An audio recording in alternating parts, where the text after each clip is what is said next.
it's Meeka and I'm back. You guys know how I keep coming on and saying I'm dealing with a lot, I'm dealing with a lot. You know, I'll talk about it in another video, I'll talk about it in another video. Well, here I am and I am ready to talk. There will be some people on here that will say, oh, you know, that's personal, you should keep that to yourself. Well, for those people, there's a button that you can press if you don't want to hear it or see it. I am tired of staying quiet. I am tired of holding things in because I'm not hurting anybody but myself in the process. I am losing sideburns, you guys, behind this. When I'm stressed, I begin to yank out sideburns, honey, just yanking them out left and right, honey, and I am stressed and I am overwhelmed and my heart is heavy. Now, I constantly hold things in to protect other people's feelings. Well, I am tired of holding things in, protecting others, because I feel like when I hold things in and protect others, I'm only hurting myself. I'm ready to release some of my stress. I will not record it all in this one video. There will be others. Today, I feel like I need to talk about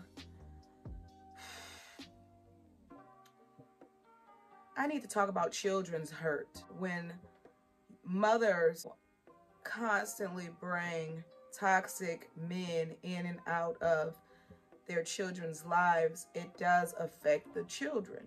My mother and I have always had a strained relationship.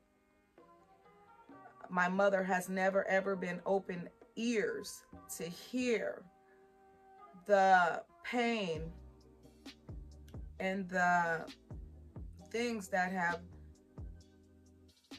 kind of tarnished our relationship throughout the years. She's never really wanted to hear any of it come from me.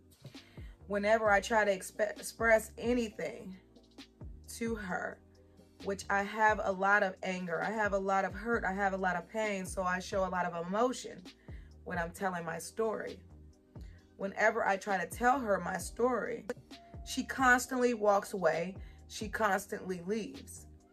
And that leaves me in tears because I have never, ever, ever been able to get things off my chest and tell my side of the story and how some of that stuff affected me and made me feel. I'm just here today because my mom has been married 11 times. To me, feels like 13. She says 11, I'll let her have it. One of her marriages was annulled, so she feels like that doesn't count. When, to me, if you stood before a judge and you said I do and you've signed papers, it counted. I don't care how many times you get an annulment. Honey, if you stood before the judge and signed paperwork, it counted. You were married. But she says she was married 11 times. Okay, let's talk about some of them. There's two horrible marriages she was in that affected me in a horrible way that I want to talk about, because she always gets on here and says that she protected her daughter. She gets on Facebook Live and she bashes so many people and she makes it seem like she's the victim of it all. People have hurt her. She's the victim. Okay, I get it. I get that you're the victim. When you were 9 years old, you were a victim. When you were an adult, I don't consider some of those things a victim because some of those things could have been avoided. Women constantly feel like they have to have a man in their life to feel whole. When you have children, your main focus should be on those kids, in my book. And I'm only talking from experience. And the trauma that I am dealing with and that I have dealt with, and why I don't trust men today. My husband is a loving man. Trust me, we do have petty arguments here and there. But one thing I can say is he is a loving father. He has never ever did anything that has made me question if he was safe to be around my children. Women, listen to your kids when they're talking to you. My daughter can come into that room at any time of the night and interrupt anything she wants Well, not anything, but you guys get the drift. Not anything, but I mean, if we're just laying around watching TV, lounging, pretty much if the door is closed, she knows, don't bother knocking. If the door is open, which I normally try to keep my door open at all times, she knows she can always knock and ask for me, and I'll come and answer any questions she has. I don't care if I'm tired. I'm going to stop what I'm doing and talk to my daughter, because I don't ever want my daughter to feel like she was not heard. It's very important for us mothers, pay attention to our children. I'm not going to ever dismiss anything that my daughter has to say. My mom, on the other hand, she was completely different. If I had an issue with her husband and any of her husbands in any way, she always took the husband's side in it all. I always got the back burner. I always got the back seat to everything. I couldn't talk to my mom about personal issues. Talk to Jesus. Pray about it. I mean, come on, Mama, I'm asking for your help. I'm asking for your guidance. I couldn't talk to my mama about sex. I couldn't talk to my mama about relationships of any sort. It was just really hard. Growing up, trying to make decisions for yourself and falling into peer pressure from other people. Bad decisions and taking other people's advice and stuff. I should have been getting that from my own mom. I'm finna go into the stories, okay? I was about 13 years old. And my mom was married to this man named Bendy. The only things I can talk about were the things that affected me most. And that was when I would go to school and come home. And I was a very neat kid. I kept my room very clean. My dirty clothes stayed in my closet at all times. But when I would come home from school, my dirty clothes laundry basket was always tipped upside down with all of my dirty garments all over my floor in front of my closet. And I'm going to sip my wine right now because I'm, yeah. Grown man was sniffing my undergarments. Lord.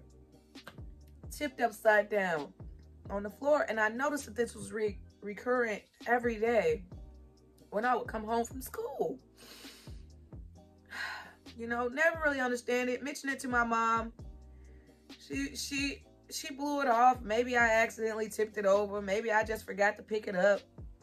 Stuff like that. So I was very, very uncomfortable around this man. Yeah, I probably used to mouth off a little bit, but I didn't.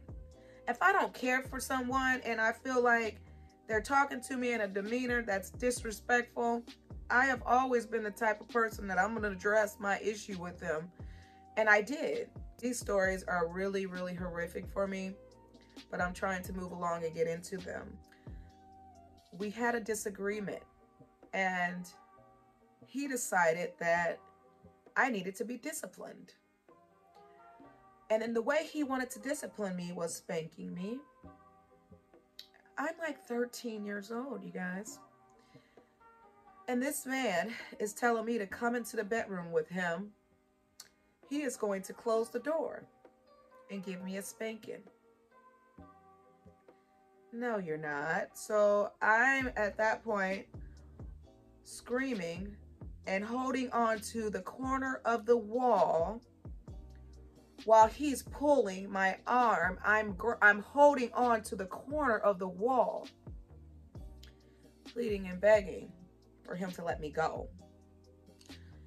And he's like, yeah, you're gonna pull your pants down.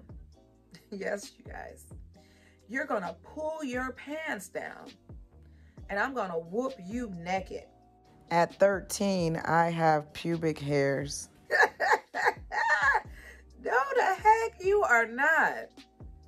You gotta be kidding me right now that this man just said this out of his mouth to me, and no one's doing anything. My mother's in the kitchen area.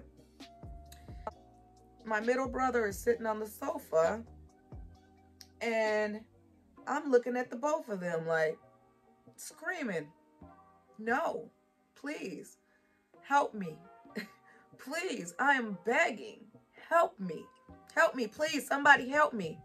Don't let him do this to me. Please don't let him do this to me. My mom is sitting in that kitchen area. The kitchen is off to the left. The dining area, it's a little small dining area. It's right by the kitchen. My mom is sitting there with deer in headlights, and she is not moving. She is not saying a word. She is not trying to help me. I'm telling you guys, this is horrible. As mothers, you don't allow stuff like that to happen to your kids. I don't give a damn how in love you are or how whipped you are over this man. You do not allow stuff like that to happen to your kids. That's where you should draw the line. And step up and take that butt whooping.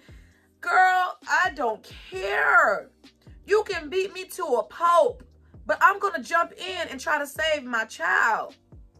You can beat me black and blue, but I'm going to jump in and save my child. I'm not about to let you do that to my child. You are crazy. My mom did nothing. My middle brother stood up off the couch and told him, "Get your hands off of my sister. You are not about to whoop my sister." My brother was probably about 17 years old, 16, 17. I think 16, we were all like, a few years apart. My brother was tall and lanky. This guy was short and heavyset. But you know what? My brother didn't care. He said, "You're not finna whoop my sister." They got to fighting, you guys. Fighting. My mom had a glass coffee table. I mean, I don't know who slammed who, but I know they both went through that coffee table. You hear me? And I don't remember much after this. All I know is that my brother told me that my mom blamed him for that incident. My mom blamed him for the incident. I'm not going to go too much into the detail because it's he say, she say. And all I know is that my brother said that my mama blamed him in some kind of way for that incident. Okay? Jesus, let me hurry up and move on. The second incident that happened was when we moved back here from Texas. Now, we're back in Davenport, Iowa. And my mom was getting married to this man named Whitfield. Lord Jesus. So Whitfield's daughters approached my mother and told my mother, "Keep your daughter safe because my father molested me and my sister when we were children." At this point, I'm not getting married to this man. There is no way in heck I'm finna marry this man. And his own daughters have confessed to me that he molested them as children. I got a young teenage daughter, honey. I was probably about 15. Maybe about 15, 16. 15, 16, somewhere around there when this happened. Protect your children. I would never, ever accept a man like that. I don't care if it was he say, she say. It was something that I need to take caution. And I need to not go through with this marriage. Okay, well, if she says she was already married when this would happen, well, get the heck up out of that marriage then. There are shelters everywhere. You do not have to stay in an abusive relationship when there are shelters everywhere. Abusive shelters. You can pack your kids up and leave. Whew, you guys. So, you know what she did to protect me? And this is what she gets upset about every time. She says, "I protected my daughter. I kept my daughter safe." There's this little girl missing in this area. She's been missing for a couple months now. Breasia Terrell is her name. And my mom sits on the Facebook Live and just sits there and talks like she's so high mighty. And women need to be careful about the man they bring in their homes. And, you know, I protected my daughter. No, the hell you didn't. You bought me a storm lock for my bedroom door. Okay? And you had a key. And I had a key. And that was how you kept me safe. That's ridiculous, horrible, and the most despicable thing you could ever do to your child. My mom used to get up and go to prayer every morning.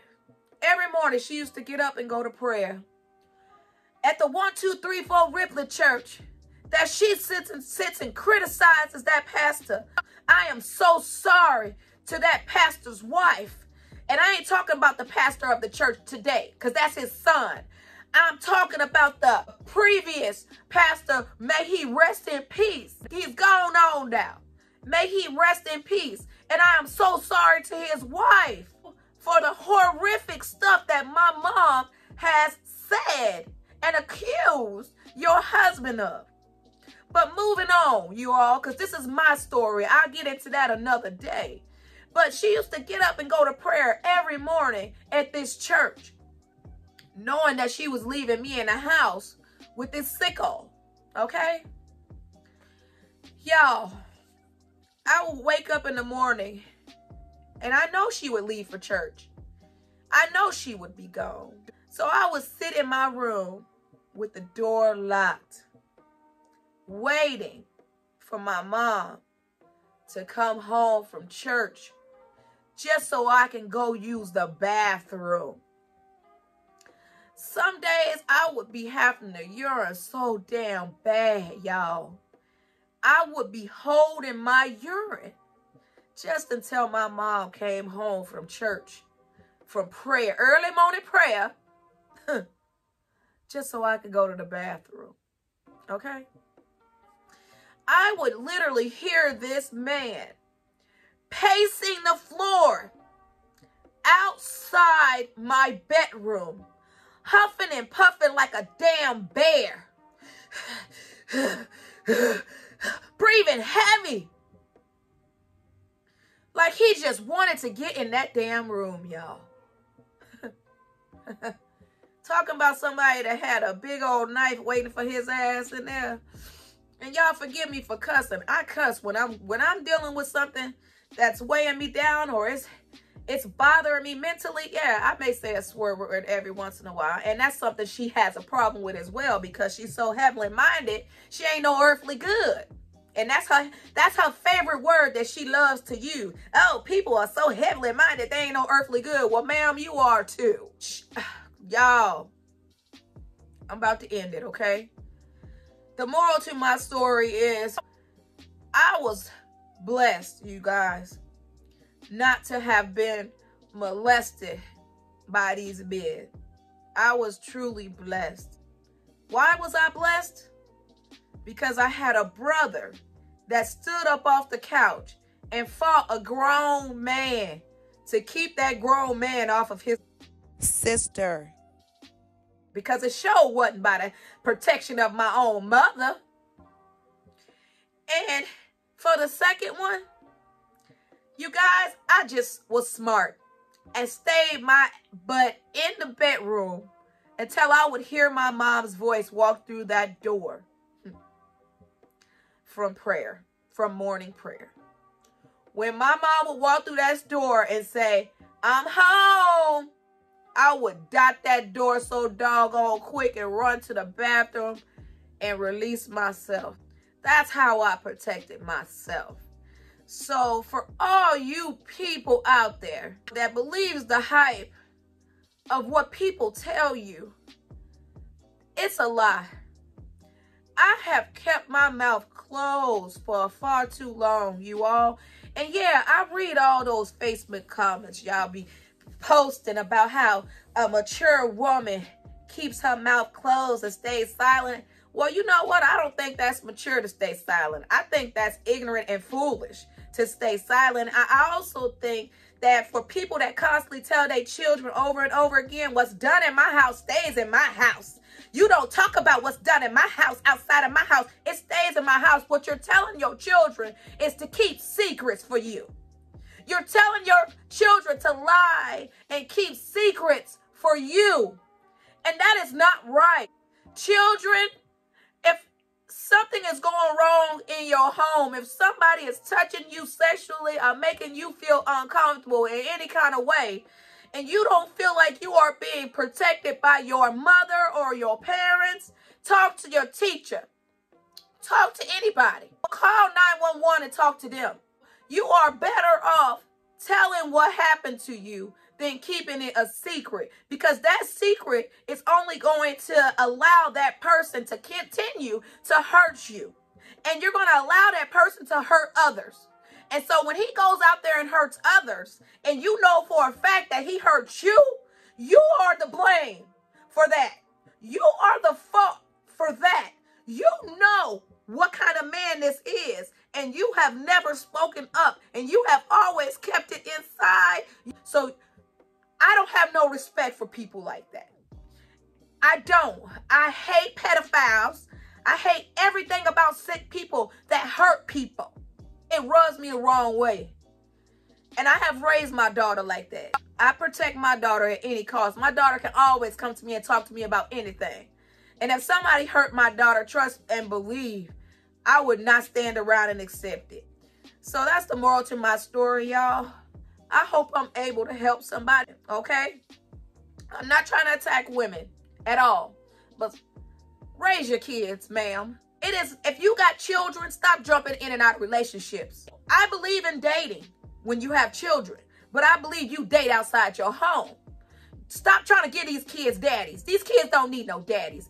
You know, if they own daddy, don't want to be in their life, that's fine. You be the best parent that you can be for those kids. And weigh out your options outside your house. There's a right way to do things, people. Y'all don't stop bringing these men around y'all kids, and y'all not even knowing these men. And in the back of these men's minds, honey, they not even interested in you. They more interested in your children. It's just sad. Put your children first. Focus on your kids. The children are the future. Whitney Houston said it. Our children are our future. And what you do in your children's life as children, it's going to carry with them. Y'all try not to cry because I get emotional. It's going to carry with them all through their life. What you do raising your kids is going to affect them. It's going to affect them all through their life. And I've tried to just keep my mouth closed and not address issues out of protecting her. But in the process of protecting her, I'm hurting me. And I'm done. I'm done keeping my secrets. I'm done holding everything in. I'm ready to start talking about stuff because I witnessed a lot growing up in my life as a child. I don't feel like I should have even witnessed half the stuff that I witnessed growing up. I witnessed so much abuse, so much toxic behavior, so much toxic relationships. It's hard, you guys. It's hard. I could put on a smile for y'all and come on here and act like I had this perfect life. I never had to deal with any kind of traumas. But you know what? That's not being real, and that's not being me. And being away from my mom was always the most healthiest thing for me to do. And she may say I hate her. I don't hate her. Not anymore. This past year, I was giving my mom a chance. We were trying to work on our issues and things. Before this last year, I'm not gonna lie, you guys, I really did hate her. I really did hate her, you guys.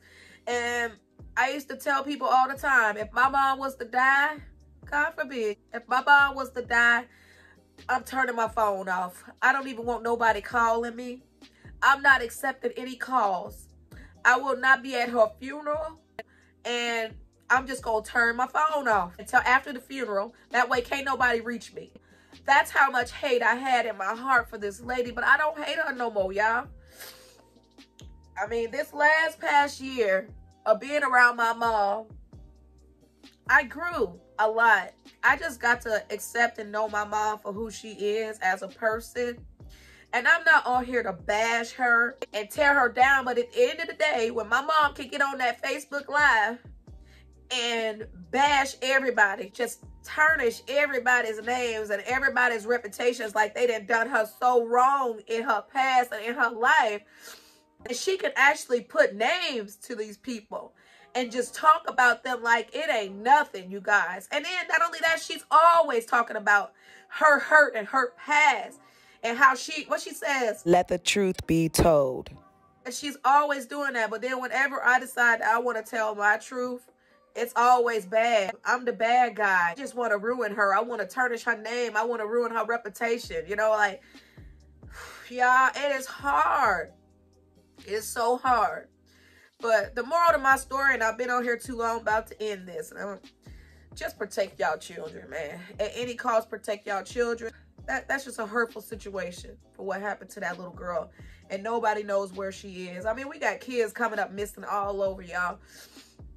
If we could just give these kids some tips, you guys, to go on to just, so, you know, protect themselves from these types of situations, that would be so helpful. And it starts with people just opening up their mouth. We need more talk from people that have actually been abused, to just come out and start telling their story about how it started and what led up to it, and how, you know, other kids can possibly protect themselves. You may didn't get that opportunity, but you could help somebody else. So please come out, open up your mouth, and tell your story to help other kids not have to go through the types of situations that are occurring within families. And the reason why it's happening in families is because people are so embarrassed to tarnish the family name that they want to be quiet.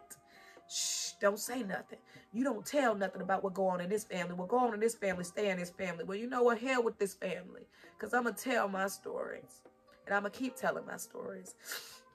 And I hope you all enjoyed this one. And I have many more to come.